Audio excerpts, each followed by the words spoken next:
Assalamualaikum warahmatullahi wabarakatuh. Nama saya Adisa Suci Salsadila. Saya mahasiswa dari Universitas Trilogi. Di sini saya membuat video dalam rangka memenuhi tugas UTS bimbingan dan konseling saya di semester 2. Saya akan membahas tentang landasan bimbingan dan konseling. Selamat menyaksikan.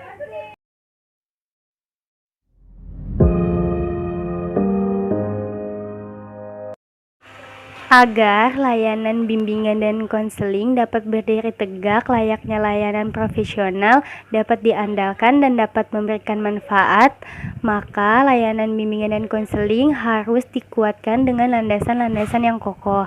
Landasannya yaitu ada landasan filosofis, landasan religius, landasan psikologis, landasan sosial budaya, landasan ilmiah dan teknologi, dan yang terakhir ada landasan pedagogis.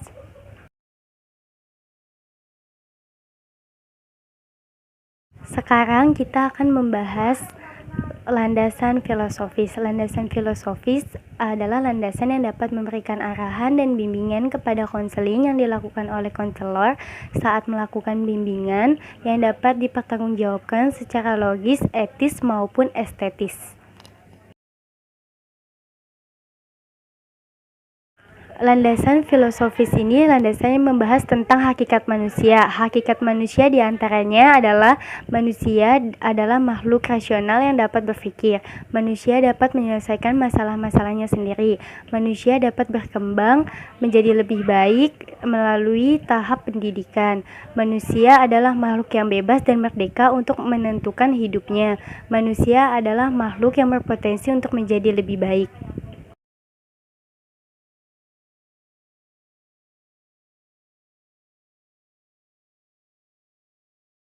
Sekarang kita akan membahas landasan religius. Landasan religius ini adalah landasan yang membahas tentang ketuhanan dan keagamaan yang berkaitan dengan 3 hal. Yang pertama, manusia dan seluruh ciptaan di alam ini adalah makhluk Tuhan. Sikap yang mendorong perkembangan dan kehidupan manusia diatur oleh kaidah-kaidah agama. Dan manusia jika ingin menyelesaikan masalah diatur juga dalam kaidah-kaidah agama.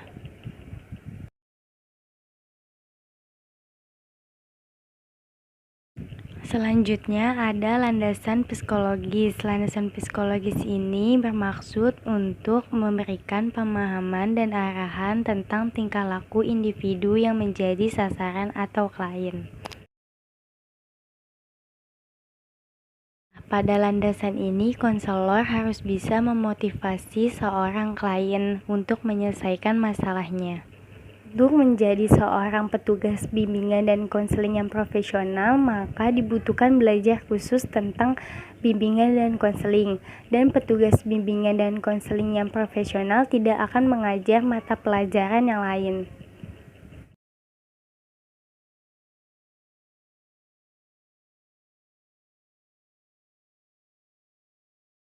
Selanjutnya ada landasan sosial budaya. Landasan sosial budaya ini adalah individu sebagai produk sosial budaya.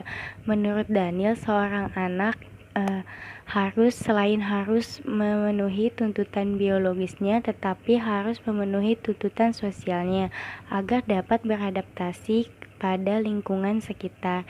Dan dikuatkan lagi menurut Tolbert, yaitu lingkungan sosial, lembaga keagamaan, masyarakat, keluarga, pribadi menentukan sikap dari warganya.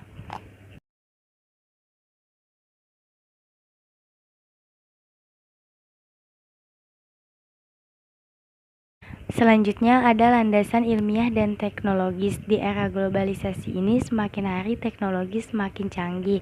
Pengembangan bimbingan layanan dan konseling didapatkan dari penelitian, dan layanan bimbingan konseling ini bersifat multireferensial, artinya rujukan dari ilmu lain.